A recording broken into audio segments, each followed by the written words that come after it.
See that okay? Yes, everything looks real good.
Good evening and welcome to the March 14th, 2022 Allegheny Clarion Valley School Board Workshop.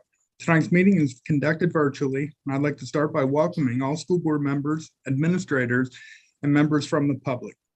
As a friendly reminder, please keep your mic turned off until you're ready to speak. If you'd like to jump in with comments or questions throughout the workshop, please do so whenever I pause at the end of each motion. This evening, we do not have anybody from the public to participate, but next Monday, we do have Lynette Bobbert and a presentation from Zito Riverstone Estates, and they'll be added to the agenda. This evening's presentation from Mike McGackey will be postponed until Monday of next week. Mike did have a death in the family and cannot join us this evening. And then again, next week, we'll have Trevor Howe provide some updates about the math coaching position. And at this time, Madam Secretary, can you please conduct roll? Carrie Armagost, Here. Megan Dreher, Here. Brady Fight, Here. Diane Page, Here. Jeff Powell, Here. Corey Sherman, Here. Janine Stump, Here. Eric Sundling, Here. Kelly Terwilliger. Here. Thank you, Tammy. At this time, are there any board concerns that needs to be made public? Hearing none, we'll move right into the consent agenda. Letter A, if I can direct your attention to page 5, we have a number of conferences and field trip requests in front of you. The first one's from myself, and I'm going out to the yearly PASA Advocacy Committee meeting. This is located at the PASA offices. Just keep in mind that PASA's committee is real close to Harrisburg and has some strong presence at the Capitol whenever they go in to speak to the legislators and have a direct line into Pennsylvania Department of Education and the governor's office. So it's very important for me to attend these meetings. I've been going out there for 8 years in a row, and I bring information from Northwestern Pennsylvania. For example, this year we're taking out concerns about cyber charter cost. We're focusing in on the educator pipeline and the shortage of teachers.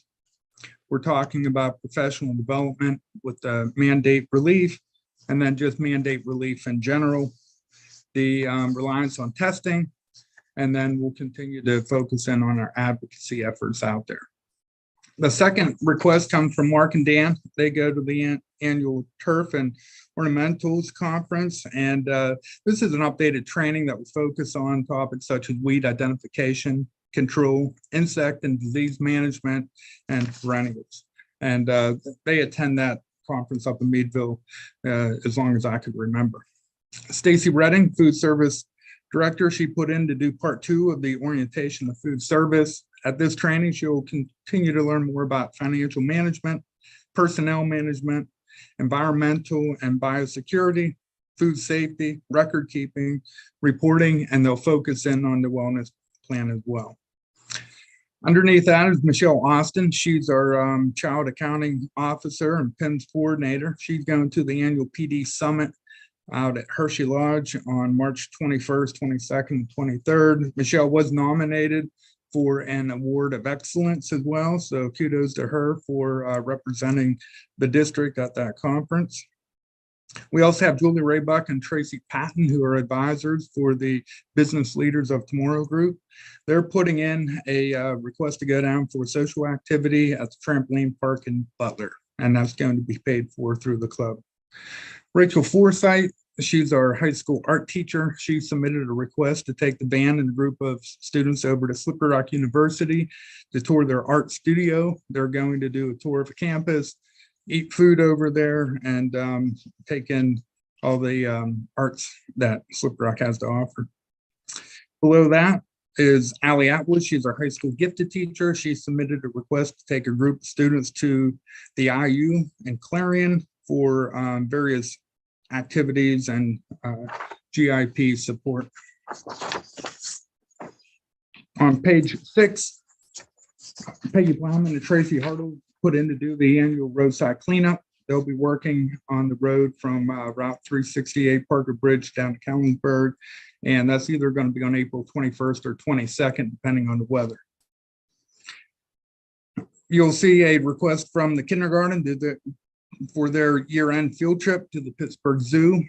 We are short on substitute nurses, so we are requesting that parents with students that have medical needs and transportation of medication go along with this trip, but we have both nurses on campus and we'll be able to send a nurse. But if not, we want to continue to send the students on this trip, but also requested support from the parents.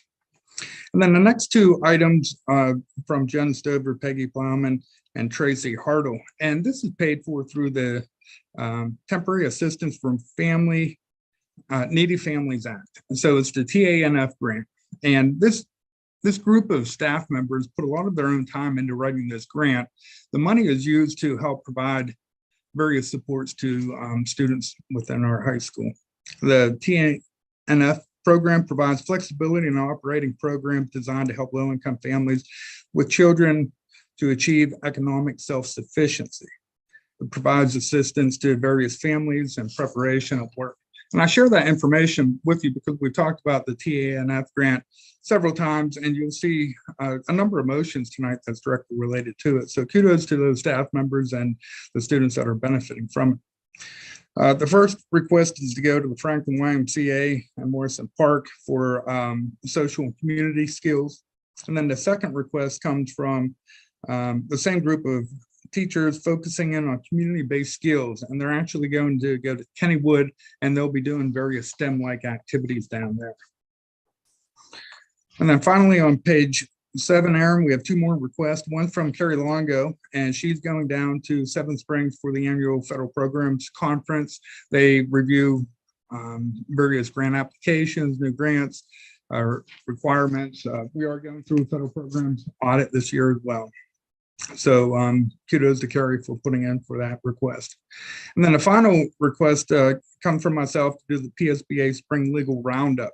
And it is free to our school district superintendent and school board members. So if anybody from the school board is available on the afternoon of April 4th and would like to attend, please let me know. I'd like to get you signed up. We've had school board members in the past go, but the timing of it is sometimes difficult, but the location is right here in the backyard. Are there any questions or comments about any of those requests that are in front of me this evening?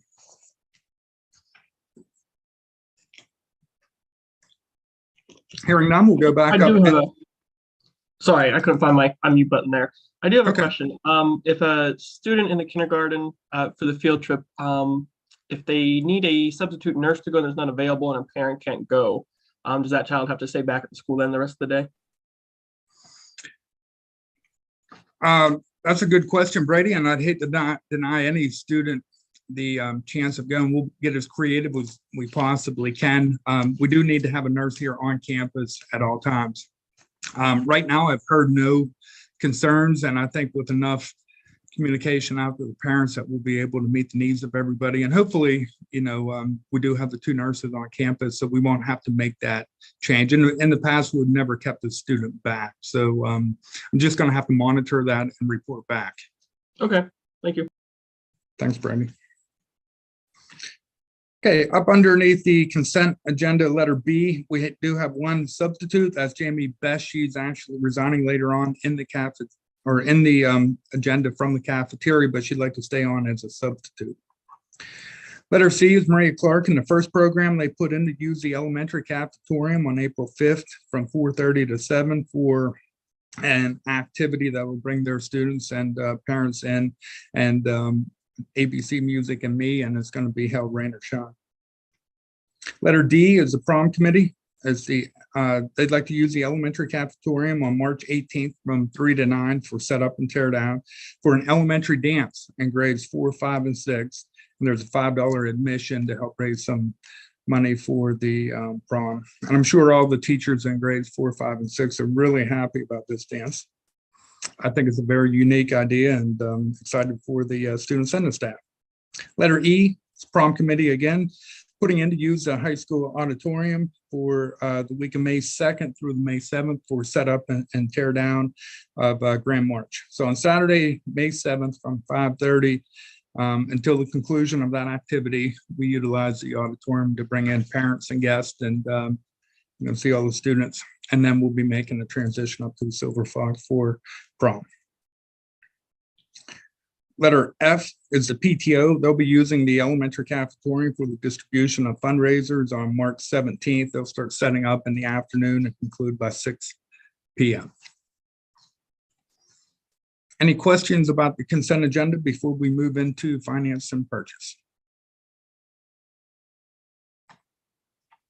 Moving through, we'll be paying the bills and discussing letter A through I on Monday. Everything's not ready for the school board this evening. And then Stacy Redding will be here to provide her report. Now, letter J, as we continue into building the budget for the 22-23 school year, one of the items that we have to account for is the general operating budget from the IU. The share from AC Valley is very similar from the last 2 years. It's actually $11,723. That's a portion of the general operating budget, which is only one line of several budgets that the IU has. The overall general operating budget is $1,289,547. The overall budget itself is $35,033,070. And it is broken up throughout federal, state, and district support. And just keep in mind, that's not everything that we pay up to the IU. When we send students into the IU classrooms, that's an additional cost on top of the general operating budget. Letter K is an annual request from Foxburg Free Library of asking the school to donate $600 to help maintain their programs. And we've done that in years past. And then we'll be discussing this in a little bit more detail next week, but letter L is an agreement for providing cyber education services from the Titusville School District in collaboration with the AC Valley School District. So Titusville runs their own program with their own teachers. The teachers are live, they develop their own curriculum, and they're partnering with a number of schools in Clarion area, Venango, and Forest County. And what's unique about this particular program, and Mike will go into much more detail, is the fact that they have that interaction with the students throughout the day. Mike has worked with several outside cyber schools to bring students back into the public school realm. So one of the really attractive pieces of it is Mike is going to work with our outside cyber students as well as our homeschool students to provide them with information on this option. So we've met with the school counselors and Julie Raybuck and myself and Mike and Sean, their business manager, and we have a proposal in front of you. Zach has looked at this agreement and does not see any kind of concerns with it. So hopefully we can add this to part of our plan to shave down some of the cyber school costs. But right now, as it stands, is just about $3,400 per student, depending on the number of electives. That's roughly about the same as what we cost right now, or what it cost us right now to run our own program per student. Maybe a little bit cheaper with Lincoln Interactive and some of their courses. But some of their courses, it's not a live teacher that they have access to. Even though Julie and the staff up at the high school does a wonderful job for the students, this is just a different option. Moving down into personnel, we have a number of items that I'd like to review as well. Letter A is a request from James Blouser to be a volunteer for the boys and girls track team. James has a couple kids on the team and participated in track whenever he was a student. And then letter B is one of my former students, Alan Eaton, putting in to be a volunteer for the baseball team. Tammy and I talked, and this will be volunteer number 5. And just so the school board's aware of it, I did talk to Dewey and Bill and Dave about the additional volunteers, and there's a lot of throwing and catching in baseball, and having additional coaches in there to help out with pitching practice, scrimmages, or whatnot is really important. As we get older, it's difficult to throw the baseball 3 or 4 nights a week. So not only is Alan going to bring a wealth of knowledge, he was a player for a good number of years, but he's going to help out with the coaching staff in various aspects. Letter C through J are all FMLA requests as well as unpaid leave requests. Just know that all the appropriate documentation is secured in the district office. So we are making a recommendation to move on all of those items. Letter K, as stated before, is a letter of resignation from Jamie Best. She's a cafeteria worker and she can no longer continue to maintain her 3-hour position. So she'll be resigning from that and staying on as a sub. She can help out in the cafeteria. So we'll have to advertise that position internally and then make a transition for next month. At the bottom of page 2, we have a request to advertise for a full-time Braille proficient child specific aid. We have a student who has a vision disability, and we're working to support that student's needs. And we're going to make an effort to fill this need. We do have a child-specific aid with the student right now, and they are learning Braille. They're just not proficient at this time. On the top of page 3, we have another student who needs a temporary trach certified nurse. Due to outstanding circumstances involved in this situation, the student's missed a number of days of school, and we're trying to do what we can to bring the student back. Currently, when the student is in school, we do have a one-to-one aid with them, and the family has sent a nurse, but we're trying to support and advertise to fill this need. Letter O is a motion to retain Heidi Hoppus as our summer mowing service within the district. Heidi's been making $10 per hour for 3 years, and she's not had a raise. So I'm making a recommendation to give Heidi a bump. And this may change if Governor Wolf's proposal of increasing minimum wage, and we may have to come back and take a look at all of our workers who are making less than whatever minimum wage ends up to be. But at this time, we're hoping to have Heidi approved at $13 per hour. In addition to that, letter P, every year we provide 6 AC Valley students to Mark and his crew to help out with summer work. Last year, we were unable to fill those requests. And part of the reason was the fact that we're still paying $7.25 per hour. So talk to Mark, and we're making a recommendation to increase the incentive because these students are working pretty hard during the summer to $10 per hour, and hopefully we'll be able to retain more students. Letter Q is Amy Wilson. She submitted a letter into Dave and Bill, and they sent it down into the district to be a assistant track coach for the AC Valley Union track team. This would fill Stacy Fox's vacated assistant position since she moved into the head position. So the track coaches on our side should be intact after this evening, and that's a $1,427 salary. Letter R, this motion ties into that TANF grant that I talked about earlier. Zach Beekner, he'll be working for the district. He'll be working with Mark and his crew, paid for through the grant. He'll complete 57.5 hours after the school day, and that's roughly a $10.35 per hour rate. We tried to get this student into other businesses in the local area, and they just didn't pan out. So thanks to Mark and his crew for taking on Zach.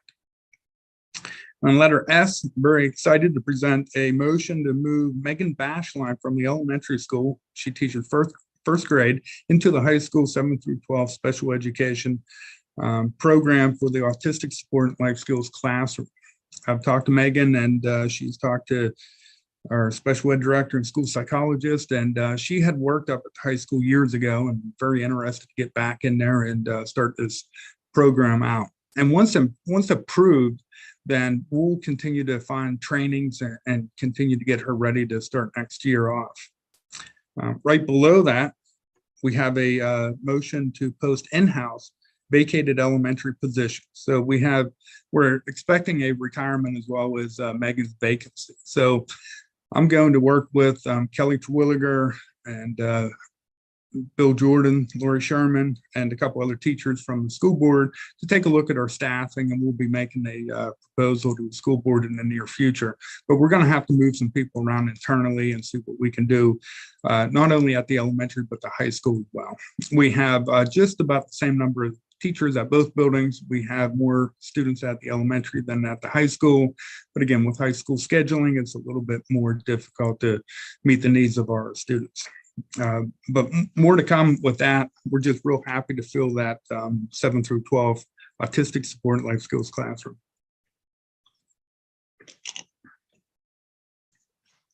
Moving down into instructional services, I do have the health and safety plan back in front of the school board for one more change, and that change comes on page 2 under face coverings. And we removed the fact that it would be mandatory on all public conveyance and we modified that language and put, while on school transportation, the district will follow the CDC guidelines. As of February 25th, 2022, masks are no longer required on transportation. So we're just aligning the health and safety plan with our current operations. Then letter B, we discussed the calendar last month, and we had a couple of changes to it. And just to highlight a few of the changes, and one is on September 28th, 2022, we're adding a half a day in service for open house. So we'll have a regular educational day, and then the teacher will stick around for a half hour for some professional learning as well as open house. And then we'll have a half a day in service on May 30th, right after the last student day. And then I also deleted the November 11th Act 80 Day, which we initially had in there as a half a day for parent-teacher conferences. And then we also had a half Act 80 Day on April 28th that I eliminated. So in essence, we have our 180 days. We have 2 more days for the students to attend the Career Center, and we have a half a in-service day worked into the calendar for open house. So it should be a fantastic calendar for next year with lots of opportunities for our students to get up in the Career Center. Letter C, just an update with our PTO. We have a number of officers in front of you this evening to be approved. We're working to gain their clearances, but we're really excited to have the PTO back up and running. Melissa Smith, Stephanie Masters will be the PTO co-presidents. Jamie Eiler and Linda Jenkins will be the co-vice presidents. Tina Minix will be the treasurer, and Amber Sanders will be the secretary, and then Jessica Lemon will be a volunteer and a helper. And letter D, we will be hosting some comprehensive planning meetings. This plan is due to be submitted in September, and I've been working on it. Bill and Lori's working on their site plans as well. But I think that unless I hear any kind of opposition from the school board, that we can have some virtual meetings. I feel as if we'll be able to get more attendance. In the past, the comprehensive plan has not been well attended from the public. So I thought if we could do a meeting, one meeting in March, one in April, one in May, have the plan wrapped up by June, have the board approved in July and submitted in August, and our time frame would be sufficient. And if there's no objection, I'll communicate the virtual meeting out to the community and try to get as many people from our community and school board and teaching staff logged on as possible. We're going to review the mission, the vision, and the shared values. We're also going to do a deep dive into our data. I've been working with Robin Philman from the IU, and we have a lot of information to present. We have some updated PSSA and Keystone data that we'd like to review and then tie it into the plan as well. So information about the comprehensive planning meetings will be coming in the near future. Under policy, we have one policy, and that's the second reading for policy 918, Title I, Parent and Family Engagement. And there's very limited changes to any of the language, just a few additions, but just for compliance reasons and the fact that we're going through an audit, we are approving it, and hopefully everybody has a chance to review it. I know Lori, myself, and Carrie went through it in great detail. And as far as facilities, Mark's with us tonight, and he'll be able to present more information next week. But we did have the surveyors in this past week to take a look at the football field. We're almost up and running with the elementary elevator. We've got a lot going on right now, and Mark will report everything out to you next week. Now, as we get close to the end, we do have a number of items in front of you for transportation. The first one is removing Thomas Farringer from the list of approved drivers from the district. And then letter B and the rest of the contracts are associated with Irwin Transportation. So we have a request from Lois Orton and Tracy Irwin to remove Lois Orton due to retirement and change the Orton Irwin van contracts to Irwin Transportation LLC. And we've worked with Zach and Tracy and Lori the whole way through this. So we're going to backdate that and make this motion approved from March 1st, 2022, moving on to the end of the year. And we do have the contracts with the individual vehicles tied to that, and that's letter C, D, E, and F. And next week, we also have Lori Sherman. She's working on transportation rates. So we have a lot of transportation going on, and there will be some more information presented as we build the budget for next school year. Under miscellaneous, we have a number of reports that will be provided next week. And at this time, I don't have anything underneath old business, and I don't have anything under new business unless one of the school board members have anything they'd like to bring up at this time.